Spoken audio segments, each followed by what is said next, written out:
High everyone welcome back to my mini vlog. धेरै दिनपछि चाहिँ आज मैले मेरो भ्लग लिएर आएँ। अनि हेर्नुहोस्, आज हामी चाहिँ रोबन भ्याली जाँदैछौँ। यो चाहिँ रोबन भ्यालीको चाहिँ बाटो रहेछ। अनि आउँदाखेरि चाहिँ 20 मिनट लागिसक्यो रोबन भ्यालीको लागि चाहिँ।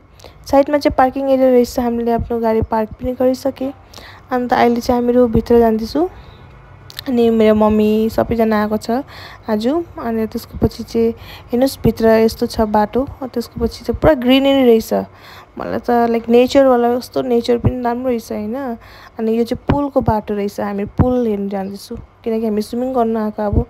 अन्त यस्तो हेरेको त पुल पुल पनि पुरा सफा रहेछ। अनि कस्तो राम्रो रहेछ, लाइक डेकोरेसनहरू त पुरा राम्रो रहेछ।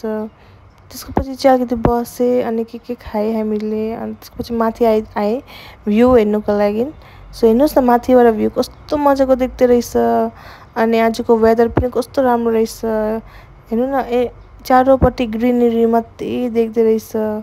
त्यसपछि चाहिँ हामीहरू अलिकति बार एरियामा आएँ अनि मकटेलहरू खाएँ। अनि त्यसको पछि चाहिँ हेर्नु, यो चाहिँ सेकेन्ड पुल हो। यो चाहिँ प्राइभेट पुल हो। यसको लागि चाहिँ हामीलाई बुकिङ गर्नु पर्थ्यो, रुम एभाइलेबल हुँदैन यो चाहिँ। तर हामी यसमा स्विमिङ गरेँ।